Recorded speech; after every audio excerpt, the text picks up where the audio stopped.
দুনিয়া জ্বালিয়ে দেব। কেমন আছেন বন্ধুরা? আশা করি ভালো আছেন। তবে মনের মধ্যে একটু ঝড় উঠে রয়েছে। হ্যাঁ, তাণ্ডব নিয়ে আপনারা বেশ শান্তিতে নেই। তবে কয়েকটি কথা আজকে আপনাদের সামনে তুলে ধরতে এসেছি। স্বপন চৌধুরী বাবু তিনি বিদেশ থেকে একেবারে রাত জেগে একটি ভিডিও করেছেন।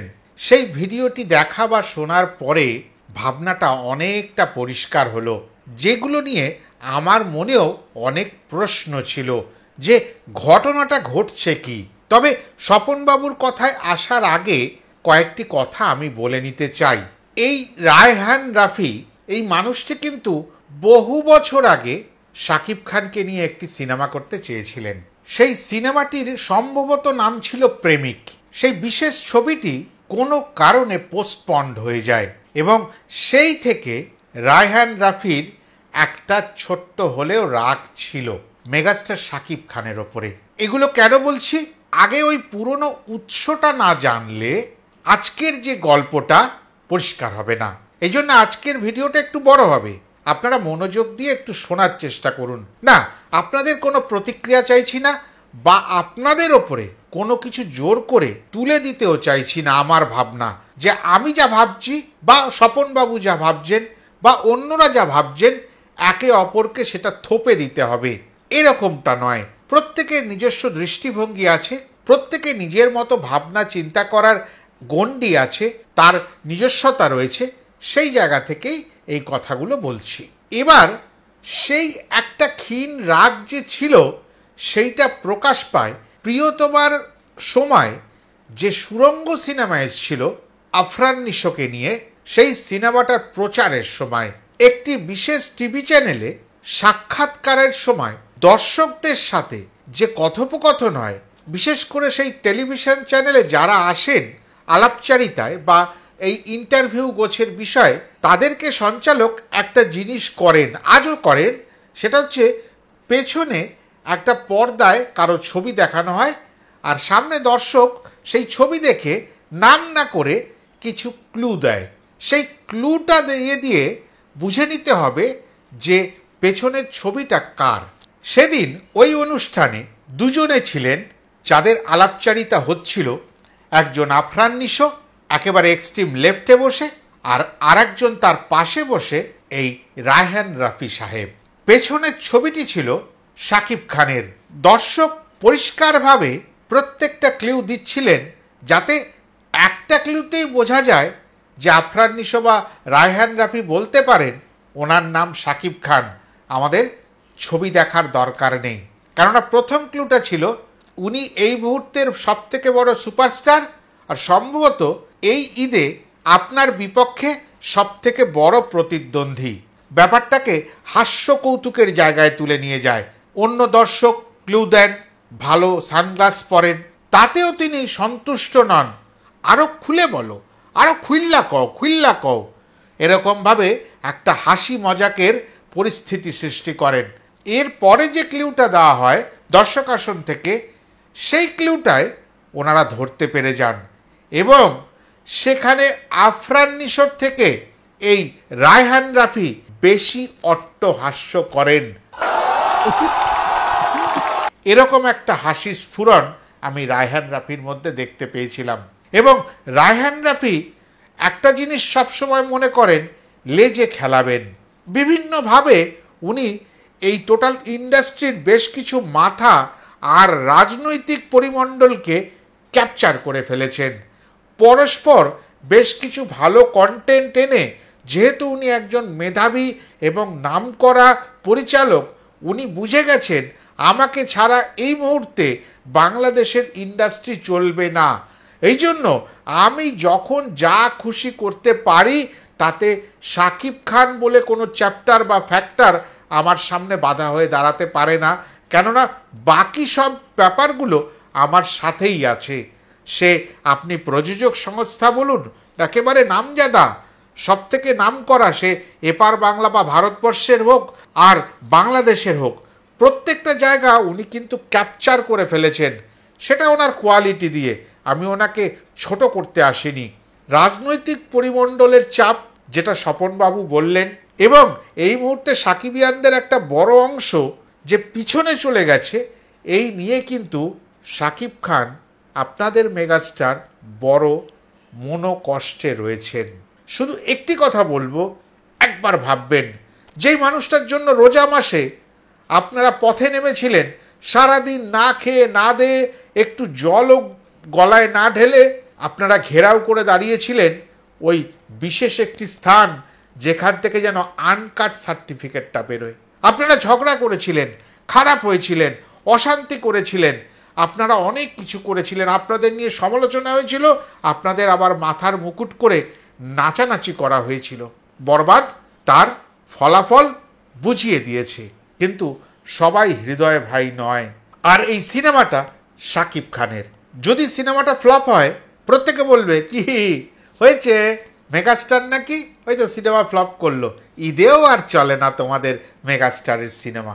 আমি কিন্তু একবারও বলছি না আমার কথায় প্রভাবিত হবেন বা প্ররোচিত হবেন, কেননা এ বিষয়টা আপনাদের, আমার ভারতবর্ষের, আমার বাংলার যদি কোনো স্টার নিয়ে কথা হয় আমি কিন্তু পরিষ্কার করে বলবো। কিন্তু যেহেতু আপনাদের স্টার, আপনারা বলতে পারেন ভাই আপনি ভারতবর্ষে বসে কেন খোঁচা মারা কথা বলছেন। আপনারা সঠিক বলবেন, আমি খোঁচা দিতে আসিনি। আর জীবনে কোনো সময় আমার ব্যক্তি জীবনে পর্যন্ত, ভিডিও তো ছেড়ে দিন, এটা তো আমার দ্বিতীয় বিষয়, আমি তো নিজে একজন ফটোগ্রাফার, 37টা বছর হয়ে গেছে আমি ফটোগ্রাফির ওপরে কাজ করে যাচ্ছি। আমার এই রকম ব্যাপার নেই যে আমার ইউটিউব চ্যানেল বন্ধ হয়ে গেলে আমার রোজগারপাতি বন্ধ হয়ে আমি দুমুঠো খেতে পারবো না।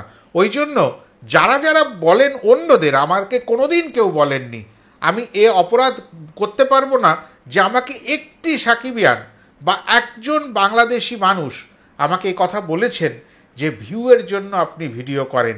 যদিও এক আধজন কোনোদিন বলে থাকেন, আপনারাই তার ওপরে চেপে গেছেন, আমি জবাব দিইনি, আপনারাই বলে দিয়েছেন একদম এই দাদাকে কোনো কথা বলা যাবে না, সেই জন্য ধন্যবাদ। তবে একটা কথা বলছি, এবার অন্তরাত্মাকে বয়কট করার কারণে কিন্তু ওটা শাকিব খানের সিনেমাই পিছিয়ে গেল। আমি জানি বরবাদের সময় হঠাৎ করে ওরকম কন্টেন্ট আনা ঠিক হয়নি। এই ঈদে আরও 9খানা সিনেমা আসছে, আমি সংখ্যাটা ভুল করতে পারি, সেই 9টা সিনেমা ভালো চলুক। আমি আবারও বলছি, আমি এটাও চাই সব সিনেমা ভালো চলুক, নাহলে ইন্ডাস্ট্রি ডেভেলপ করে না, দাঁড়ায় না। কিন্তু এটা তো স্বাভাবিক, মেগাস্টার শাকিব খানের সিনেমা এলে সব হলের অভিমুখ কোন দিকে থাকবে জানেন? ওই মেগাস্টারের দিকে।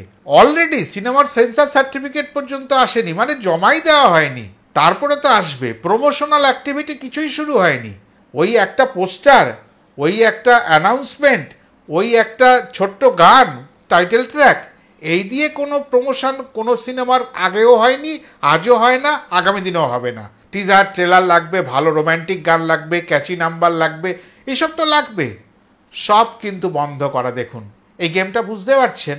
বয়কট কে কাকে করছে? আপনাদের করছে বয়কট, না আপনারা করছেন বয়কট? এই প্রশ্নটা নিজেদের মধ্যে একটু ভেবে দেখবেন।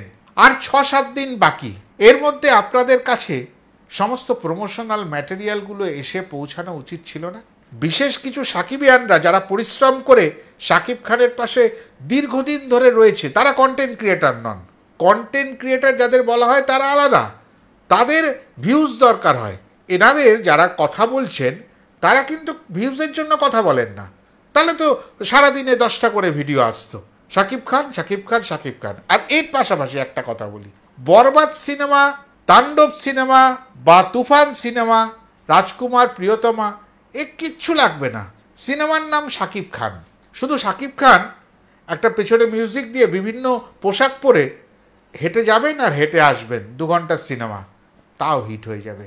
শাকিব খান এখন যে জায়গায় পৌঁছে গেছেন সেই জায়গা থেকে টেনে নামানো অসুবিধা আছে। আর এইটা বাংলাদেশের বেশ কয়েকজন কুচক্রী মানুষ বুঝতে পেরে গেছে। এই সময় বাংলাদেশের রাজনৈতিক পরিমণ্ডল একটু ডামাডোল, ওই ডামাডোলের মধ্যে শাকিব খানকে টেনে যদি ধরে রাখতে পারিস যা খুশি করতে পারবি। আমি কিন্তু বলছি না কার ক্যামিও ম্যামিও এইসব আমি বুঝি না। কোটি কোটি মানুষের মন জয় না করলে 80-90 কোটি যেটা প্রযোজক সংস্থা স্বীকার করছেন, তার বাইরে তো আমি বলবো 100 কোটির ওপরে হয়ে গেছে দেশ বিদেশ মিলিয়ে। তাহলে সেই নিয়ে তো আমার ভিডিও আছে, আপনারা পারলে দেখে নেবেন। তাহলে এই জায়গাটা অ্যাচিভ করা সম্ভব হতো না। আমরা মনে করে নিই যে ওই সেরা। দেখুন, ভালো করে দেখবেন যে রায়হান রাফি সাহেব সেরা, এই যে ভাবনাটা করে নেওয়া, সেই জায়গায় অন্য কাউকে আর জায়গাই দেওয়া হয় না। আর এই জায়গাটাকেই এনক্যাশ করেছেন উনি। শাকিব খান, দেব, জিৎ, অমিতাভ বচ্চন, মিঠুন চক্রবর্তী, শাহরুখ খান, সালমান খান, আপনাদের ওখানে আফরান নিশোই হোক, তার সিনেমায় একটা ক্যামিও চরিত্রে বা একটা নায়িকার চরিত্রে বা একটা অন্য কোনো ভিলেনের চরিত্রে কাউকে না হবে, তাকে জানানো হবে না। 26টা বছর পার হওয়ার পরে, ইন্ডাস্ট্রির একটা খুঁটি হয়ে যাওয়ার পরে, সেই মানুষটাকে জানানোর প্রয়োজন পড়ল না যে একটা ছোট্ট 1.5-2 মিনিটের অংশ হলেও আমি কিন্তু আফরান নিশোকে রাখছি, যেহেতু আগামী সিনেমা আমার বা আমাদের সুড়ঙ্গ 2। শাকিব খান কি বলতেন, ওনাকে বসিয়ে যদি গুছিয়ে ব্যাপারটাকে তুলে ধরা হতো? আমার মতে শাকিব খান এমন মানুষ নন, বলতেন আমাকে 2 দিন সময় দাও, আমি একটু ভেবে দেখি। আপনারা তাকে না জানিয়ে শুটিং ফুটিং সেরে ফেললেন। এই বিষয়টা কিন্তু সত্যি কথা বোধগম্য নয়। আর ওই 1 গ্লাস জলের মধ্যে যে একটা পিঁপড়ে পড়ে যায়, যেরকম খাওয়া যায় না, একটু কেমন কিন্তু কিন্তু করে না, করে আপনাদেরও করে। তা আমার ওই জায়গাটাই কিন্তু কিন্তু করছে। এই সমগ্র বিষয়ের পরে আমার কেন যেন ধারণা হচ্ছে যে মাস সাকিবিয়ান মুখ ফিরিয়ে নিয়েছে। মানে এটা পরিষ্কার বোঝা যায়, টাইটেল ট্র্যাকটা যে এলো, ভিউজই হলো না। আবারও বলি, শাকিব খান যদি নিজে 1-2 মিনিট দাঁড়িয়ে থাকেন টিজার ট্রেলারে, তাহলেও কিন্তু সেটা কোটি কোটি ভিউজ জেনারেট করে ফেলবে যে কোনো প্ল্যাটফর্মে। 3-3টে জায়গায় এলো, শাকিব খান নিজে বাধ্য হয়েই হয়তো ওটা শেয়ার করলেন তার পেজে। সব কিছু করার পরেও ভিউজ তো নেই। এখানে একটা বড় প্রশ্ন। আবারও বলছি, একজন বড় ভাই হিসাবে, একজন সাধারণ মানের মানুষ হিসাবে বলছি, কোনোভাবে তাণ্ডব সিনেমা যদি হিটের তকমা লেগে যায়, তাহলে আপনাদের প্রাসঙ্গিকতা কিন্তু অনেকটা প্রশ্নের মুখে চলে আসবে। যে আপনারা 2-4-5 মাস আগে থেকে প্রচার করলেই, বা আপনারা গেঞ্জি পরে বেরোলেই, বা ব্যানার হোর্ডিং নিয়ে মানুষের মধ্যে ছড়িয়ে দিলেই, বার্তা পৌঁছে দিলেই যে মেগাস্টার শাকিব খানের সিনেমা আসছে, তার নাম তাণ্ডব, তবেই সিনেমা যে হিট হবে, আপনাদের ছাড়াও যে হিট করা যায় সিনেমা, সেটা কিন্তু প্রমাণ হলেও হয়ে যেতে পারে। সেটার মধ্যে 100 কোটি, 200 কোটি, 500 কোটির প্রশ্ন নেই। এখানে হচ্ছে তুফানের থেকে যদি 1 কোটি, 1 লাখ টাকাও বেশি ভালো ব্যবসা করে ফেলে, রায়হান রাফি কিন্তু সাকসেস পেয়ে যাবে। কেননা এই তাণ্ডবের বাজেট কত এই মুহূর্তে আপনারা জানেন কি না আমি জানি না, আমার মতন মানুষ তো জানার কোনো জায়গা রাখে না। সেখানে দাঁড়িয়ে বলবো, শাকিব খানের যেহেতু সিনেমা, যতই অভিমান করুক, দেখা যাবে, আমিও বলেছি বয়কট তাণ্ডব, কিন্তু রাতের অন্ধকারে গিয়ে ফুস করে সিনেমাটা দেখে চলে আসবো। আপনারাও বলেননি সিনেমা আমরা দেখব না, আপনারা বলেছেন আমরা সিনেমা দেখব, আমাদের মেগাস্টারের ভালোবাসার মানুষের সিনেমা আমরা নিশ্চয়ই করে দেখব, কিন্তু সেই উন্মাদনা থাকবে না, সেই উচ্ছ্বাস থাকবে না, সেই আবেগ থাকবে না এই বিশেষ একটি সিনেমার জন্য। এটা রাগ হবার বিষয়, অভিমান হওয়ার বিষয়। আর একটা কথা বলবো, মানসিকভাবে, শারীরিকভাবে মেগাস্টার শাকিব খান সুস্থ থাকুন। আগামী দিনে আমরা তাহলে ভালো কিছু তার হাত থেকে, তার থেকে পেতে পারবো। না হলে অনেকটা পিছিয়ে পড়বেন উনি মানসিকভাবে। যাই হোক, অনেক বড় প্রশ্ন আর অনেক বড় ভিডিও। যারা যারা পুরো ভিডিওটা দেখেছেন, কেমন লাগলো আপনাদের নিজস্ব মতামত জানাবেন। আবারও বলছি, আমার কোনো রকম কিন্তু কোনো বিশেষ বক্তব্য ছিল না। ওই স্বপনবাবুর ভিডিওটা আমায় নাড়িয়ে দিল, আর বেশ কিছু পুরনো দৃশ্য মনে পড়ল আরও কোনো কথা যেটা ব্যক্তিগত জীবনে কালিমা লেপন করাবার জন্য ওই বিশেষ অভিনেতা বলেছিলেন। সেই সব কথা মনে পড়ে মনে হলো একটা ভিডিও করে আপনাদের বার্তা দেওয়া উচিত। আপনারা কি করতে চান? সবাই ভালো থাকবেন, লাইক কমেন্ট শেয়ার করে দেবেন, বেশি বেশি করে শেয়ার করুন। কেননা যখন টাইটেল ট্র্যাক তাণ্ডবের ভিউজ পাইনি, আমার ভিডিও ভিউজ পাবে না, এটা আমি বুঝে নিয়েছি। তবে আবারও বলি, আমি কিন্তু সঠিক অর্থে ভিউজ ব্যবসায়ী নই। কেননা তাহলে আমি অনেক ভিডিও আনতাম, রোজ 2-4টে করে ভিডিও আনতাম। আমি সেটা করি না। আর আমি আমার চ্যানেলে কি ভিডিও করি আপনারা পরিষ্কার দেখতে পারেন। আমি এখানেই, আর এখানকার সব সিনেমাও দেখার সময় পাই না। আমার সেই সময় নেই যে প্রত্যেকটা সিনেমা গিয়ে দেখব, তার রিভিউ করব, যা যা গান আসবে, সিনেমার ট্রেলার টিজার আসবে, প্রত্যেকটা রিভিউ করব, সে সময়ও নেই। আর এখন আমার সেই বয়সও নেই যে বাচ্চা ছেলেদের মতন গায়ে জোর মনের জোর আছে। একটু একটু করে তো বয়স হচ্ছে, সে যাই হোক, তা সেই বয়সে অতগুলো ভিডিও বা অত কিছু মাথায় নিতে পারি না। সব কিছু মিলিয়ে ভালো থাকবেন। যারা যারা চ্যানেলটা সাবস্ক্রাইব করেননি সাবস্ক্রাইব করে দেবেন। মানসিকভাবে ভালো থাকুন। আমার কথার দুরকম অর্থ বের করবেন না দয়া করে। আসি, আবার নতুন কোনো সময় নতুন কোনো ভিডিও নিয়ে আসবো। টাটা।